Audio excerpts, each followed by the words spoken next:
Hoje a gente vai conversar com o deputado Antônio Jorge, médico, psiquiatra, com especialização em gestão de sistemas de saúde.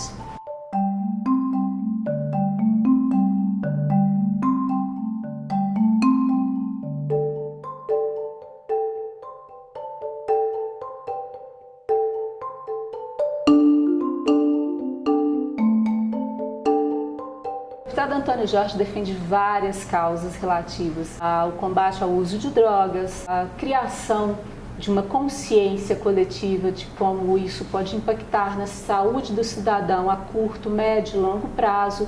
Então, deputado, primeiro, muito obrigado. Muito obrigado a vocês. Por participar com a gente. Satisfação muito grande participar aqui do canal. E é a oportunidade, né, de divulgar as nossas causas. Agradeço muito. A gente quer falar sobre o impacto que causa o uso das drogas, as lícitas e ilícitas, isso a curto, médio e longo prazo na vida das pessoas, como que isso vem acontecendo no Brasil e no mundo, e também saber sobre a questão da cannabis para uso medicinal, que também é extremamente relevante. Eu vou deixar o senhor à vontade para o senhor direcionar esse bate-papo, essa entrevista, porque é tudo muito importante, o assunto é muito vasto. Muito obrigado. A gente tem umas 5, 6 horas para falar. Ah, tranquilo. Eu agradeço muito. Você já toca num ponto que tem sido muito importante no debate público. É discutir drogas lícitas e ilícitas. As drogas ilícitas, essencialmente hoje a cocaína e o crack e a maconha, ela se reveste de uma dramaticidade muito grande, o uso aumenta a cada dia. Está na raiz do crime organizado, o complexo industrial do tráfico, da produção de drogas ilícitas, mas é importante discutir também as drogas lícitas, porque do ponto de vista epidemiológico, até porque são lícitas e têm uma maior frequência de uso, o flagelo social, o impacto sobre a sociedade, o impacto sobre a economia é muito maior. Sim. Então, não podemos transformar o debate sobre as drogas, sejam lícitas ou ilícitas, num debate de ordem moral. Se preocupar somente com aquilo que é ilícito e desconsiderar a magnitude do problema advindo do uso das drogas lícitas. O Brasil fez um dever de casa de forma exemplar para o mundo na questão do tabaco. Sim. Nós tivemos um êxito importantíssimo. Hoje o Brasil é respeitado mundo afora pelo seu regramento no uso do tabaco. E aí é importante também frisar alguma coisa. Nós defendemos sempre a conscientização. Políticas proibicionistas nunca deram certo, nem na época do Al Capone e nem agora no combate à tal das guerras drogas. Então nós defendemos que as políticas têm que avançar além do proibicionismo. E nós fizemos isso no tabaco. O cigarro é uma das principais causas de mortes evitáveis em função dos cânceres de pulmão, os vários cânceres, infarto, arteriosclerose acelerada, AVCs. E incrível, tem dados curiosíssimos do cigarro, segunda causa de incêndio urbano, em beira de estrada, primeira causa. Quer dizer, há um impacto muito grande também da questão do uso do cigarro. E o Brasil fez uma opção de enfrentar esse problema. À época, questão de 15, 20 anos atrás, quando começou a mudança da legislação, eu escutava as pessoas dizerem, olha, isso é bobagem, lutar contra o cigarro, o país recebe muitos impostos, as emissoras de televisão, como é que vai proibir a propaganda? São as principais contas de publicidade, né? Você é bem mais jovem que eu, mas na minha época de menino, a gente era bombardeado pelas propagandas de cigarro e ela se dirigiu ao público jovem.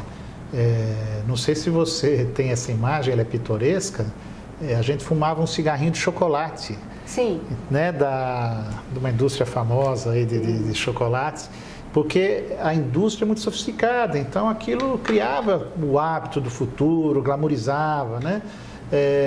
E nós tivemos um êxito muito grande. Proibiu-se todas as propagandas, muitas leis foram criando uma consciência, eu diria, civilizatória, que você não pode usar uma substância prejudicando terceiros, e a fumaça do cigarro fazia isso, questão dos fumantes passivos, né? Mas, essencialmente, se a gente quer reduzir o consumo global de uma substância, com vantagens para o país e para a sociedade, sem proibir, vamos tirar o proibicionismo, só tem dois caminhos. dificultar o acesso à substância. Isso pode ser com política de preços, que também tem um alcance limitado, porque senão vem o contrabando, mas principalmente proibindo propaganda e criando consciência cidadã. Você quer fumar, mas você tem que saber dos malefícios de verdade. Você quer fumar, fumar é um trem careta que incomoda os outros, mas você quer fumar, não é mais glamuroso fumar. E isso mudou o aspecto cultural do cigarro e por isso reduzimos quase 1/3 dos fumantes. Bebida alcoólica, outra droga lista. Nós estamos na contramão. O Brasil tem uma lei que regulamenta a propaganda de bebida alcoólica. A lei é de 96, de um grande mineiro, o deputado Elis Murá, já falecido. E essa lei tratou de acompanhar um certo código internacional sobre as propagandas de substâncias, dizendo que ela só poderia ser veiculada na TV de 10 da noite às 6 da manhã, em tese para inibir o acesso do público infantil. Hoje o mundo mudou muito em 20 anos, tem internet, não está regulada, mas de fato a lei ela tinha essa precisão. A lei dizia uma coisa mais importante, a lei dizia não, a lei diz também, que não pode haver associação de etílicos, de propaganda de bebidas alcoólicas, com temas ligados ao sexo, temas ligados à ideia de bem-estar e temas ligados ao esporte. E aí você me pergunta, mas a gente é bombardeado o tempo inteiro por propaganda de cerveja exatamente com esses temas. Né? Vai verão, vem verão, mulheres bonitas, sócio-torcedor, todo aquele glamour. Sempre são cenas de piscina, churrasco, todo mundo muito feliz, né? Mas se está proibido em lei, por que isso é permitido? Aos 47 do segundo tempo, na tramitação dessa lei, para usar a metáfora futebolística, fizeram uma emenda dizendo que, para fins de propaganda, bebida alcoólica é só bebida acima de 13 graus Gay-Lussac. Tirou a cerveja e o vinho disso. E a indústria cervejeira deitou o cabelo, para usar um termo popular, nos últimos 20 anos. Identificou quais eram os seus nichos de crescimento mercadológico, eram jovens e mulheres, e as propagandas se sofisticaram em atingir esse público. Então, o consumo de etílicos cresce mais entre os jovens do que a população adulta e muito entre as mulheres. Se perguntar para uma mulher da minha geração, ela vai dizer que a primeira vez que ela usou bebida alcoólica foi na faixa de 21, 22 anos. Enquanto os homens da minha geração vão dizer, olha, o primeiro gole que eu tomei, eu tinha 18 anos. Hoje, se vai perguntar para os adolescentes de 15 anos, menina e menino têm o mesmo padrão. Começam a beber ao mesmo tempo e cada vez mais precocemente. Então, o crescimento do consumo de etílicos no Brasil, na contramão do que acontece no mundo, a desregulação desse consumo, a liberalidade da propaganda, tudo isso está fazendo que nós tenhamos cada vez mais problemas relacionados ao álcool. O álcool, quando nós pensamos em drogas ilícitas, é a porta da entrada de outras substâncias. Então, hoje há muita evidência científica, a nossa neocórtex frontal está totalmente madura só aos 21 anos de idade. Então, o álcool, qualquer outra substância psicoativa, é lesiva para o desenvolvimento. E há uma liberalidade imensa da bebida entre os jovens. Por isso que nós aderimos a essa campanha. Cerveja também é álcool, parece um tema assim meio esquisito, né? Todo mundo sabe que cerveja é bebida alcoólica, mas é uma provocação em relação à temática da propaganda. Nós queremos demonstrar que as propagandas, elas prestam um grande serviço à nação brasileira e à sociedade e às famílias.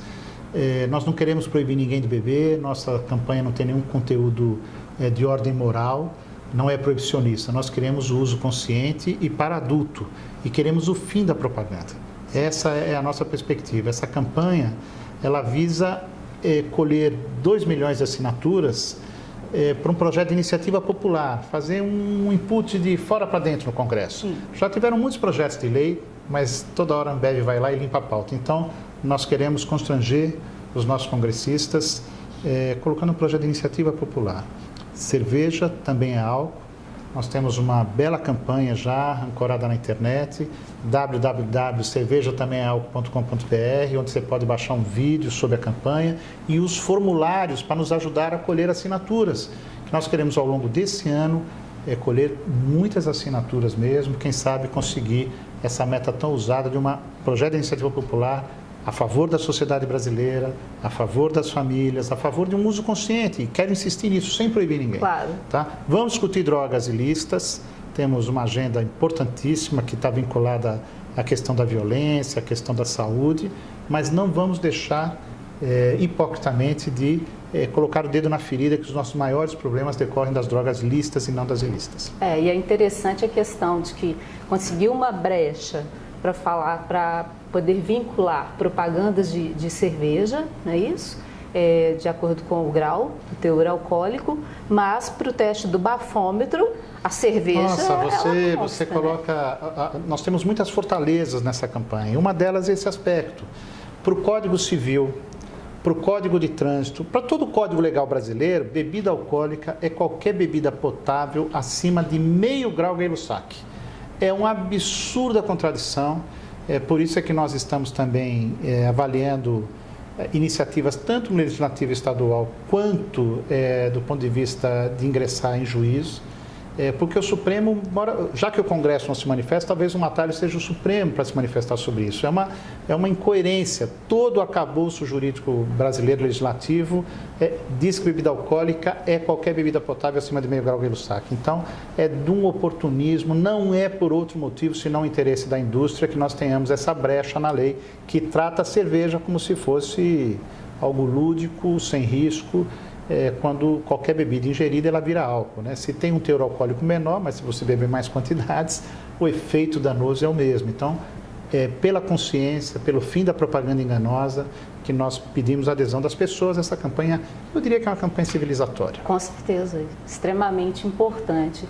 Eu queria que o senhor falasse um pouquinho dessa questão, quando a gente fala da pessoa ter consciência, né? Do que acontece com ela a curto, médio e longo prazo. O álcool, enquanto substância farmacológica, ele em pequenas quantidades, ele é uma substância não nociva.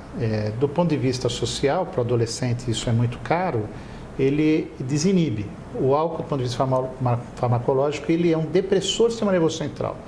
É como se fosse um anestésico, mas em pequenas quantidades, o que ele dilui primeiro não é o nosso sensório, é a nossa autocensura.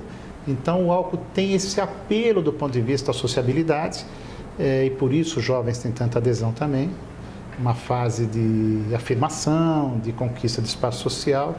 Então, por isso que é tão perigoso o álcool na juventude.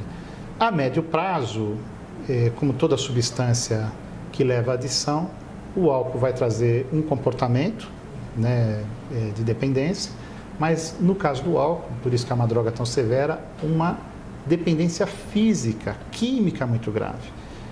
A doença alcoolismo, síndrome de dependência ao álcool, já reconhecido como um transtorno há muitos anos pela comunidade científica, pela OMS, e é uma doença dificílima de tratar. Porque como o álcool é muito tolerado na nossa sociedade, ninguém se incomoda a pessoa beber muito. Mas chega um ponto que esse beber muito vai levar a pessoa a ser dependente, ter problemas físicos. O álcool repercute sobre todos os sistemas do organismo, sobre o gástrico, sobre o neurológico, sobre o vascular. Os malefícios do uso abusivo e crônico do álcool dá uma enciclopédia médica. E também nos organismos sociais, porque o álcool está na raiz de muitos acidentes de carro, da violência doméstica.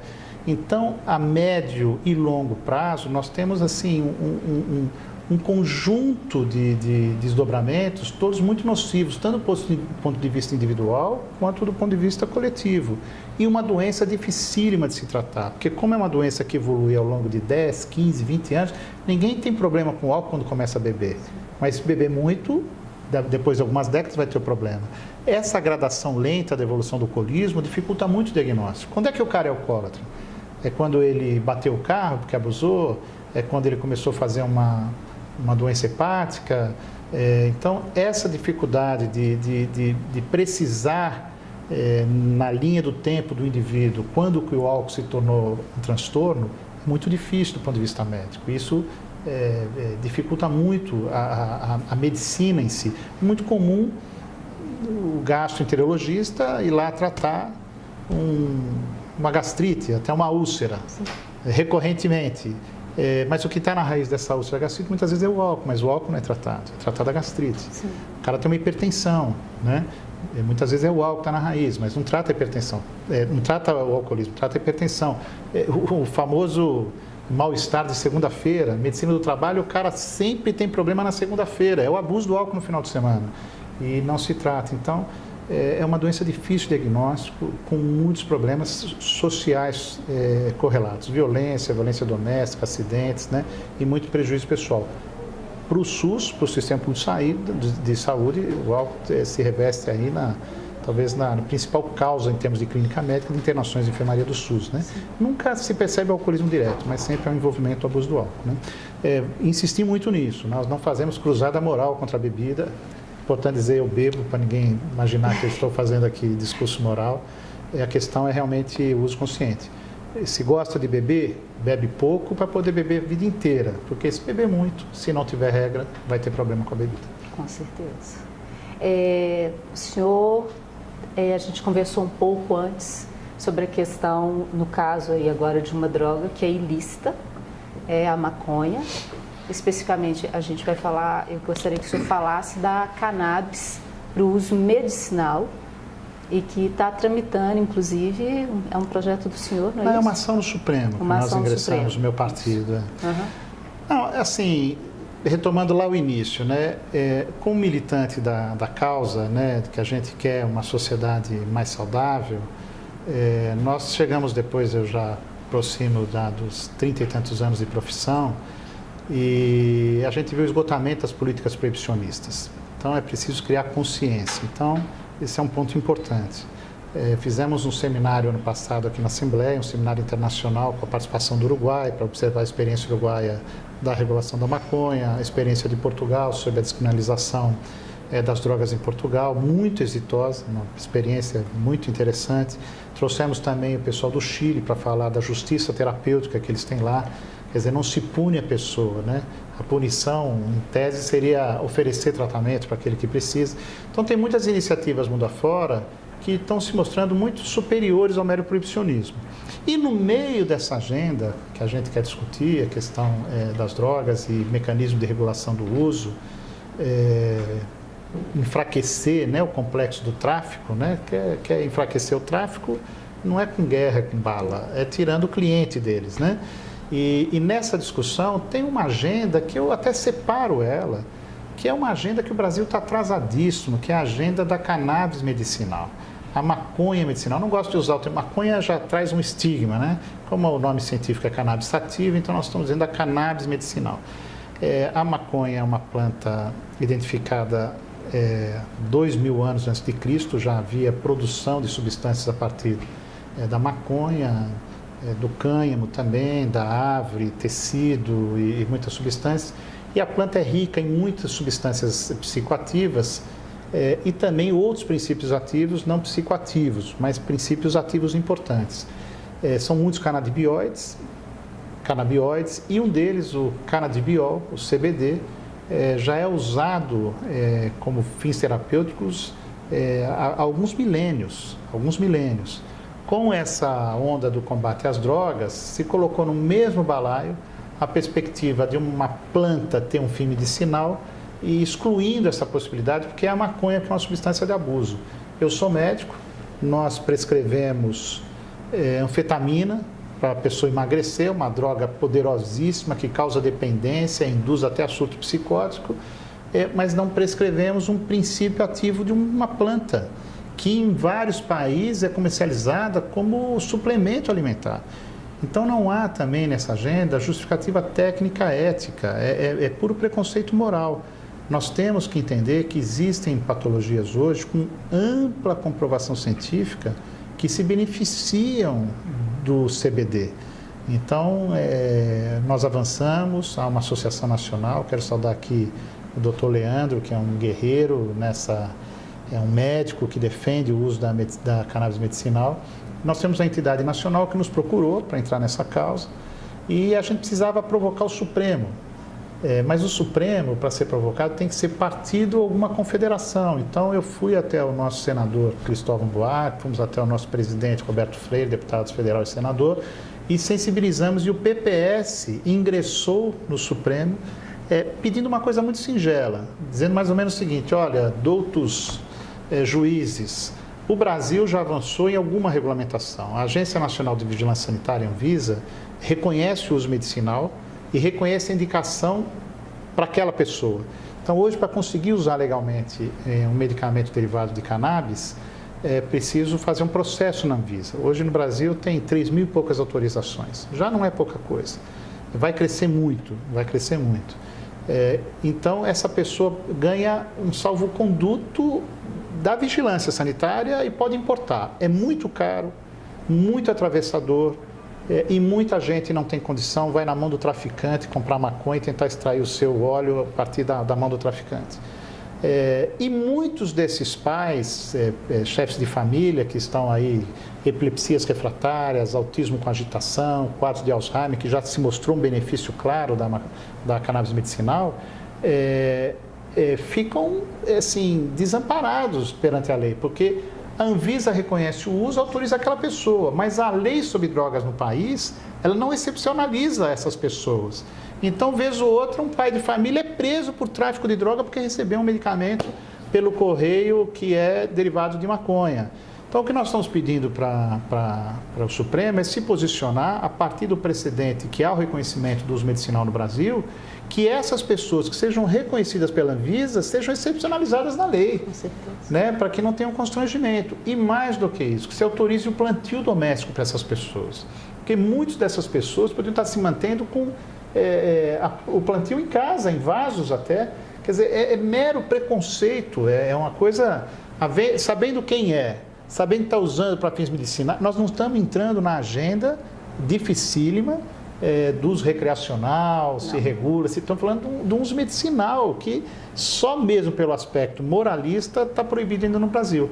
Então, a ação está para ser julgada, nós temos muito otimismo que a Anvisa vai ser provocada a expandir essa regulamentação, oxalá o faça com a ideia do plantio doméstico, até porque não há melhor caminho para enfrentar o tráfico do que tirar o cliente do tráfico. Com certeza. Né? Então, nós defendemos algum grau de regulamentação. Que é uma outra questão muito importante que a gente já havia falado um pouquinho antes, é que pai ou mãe que tem um filho que necessita de um medicamento, não vai ser omitido e na mão do traficante, exato. Não é mesmo? E aí no Brasil começam a ter associações produzindo, sem controle da Anvisa. Então, é preciso regular e acabar com a hipocrisia. Deputado, olha, realmente a gente precisaria de horas e horas para conversar, porque prevenção é o melhor caminho e o melhor caminho para obter a prevenção realmente é o conhecimento. É o conhecimento. Não é isso? Porque senão a gente não consegue realmente, como o senhor disse, a gente não está falando de proibir, a gente não está com nenhuma atitude moralista, a gente só quer que as pessoas tenham conhecimento do que as substâncias causam a elas, a curto, médio e longo prazo, que elas assumam essas responsabilidades e que as coisas não sejam feitas de forma incorreta para prejudicar outras pessoas. E nem induzida pela indústria, né? Principalmente. Exatamente. Eu quero agradecer muito, espero ter a oportunidade de conversarmos mais à frente sobre outros assuntos, com certeza. Eu que agradeço muitíssimo vocês, agradeço todos aqueles que nos assistem através do canal do YouTube, elogiar muito a iniciativa. Que bom, né, que nós temos pessoas que trabalham na cultura, trabalham na informação, com consciência civilizatória, consciência cívica. Nós queremos ressaltar que o mandato é muito aderido a essas causas da saúde e é uma tribuna da sociedade. Então, associações vinculadas ao tema, pessoas vinculadas ao tema, nos procurem, nós presidimos a comissão aqui da Assembleia que lida com os problemas de álcool e drogas e é sempre um prazer muito grande trocar ideias e aprender com as pessoas, com as experiências pessoais e contribuir nessa agenda desafiadora, tá? Eu acho que essa é a agenda do século XXI, o que fazer com o fenômeno das drogas. Com certeza, muito obrigada. Obrigado. Gente, prevenção é o melhor caminho. Vem com a gente.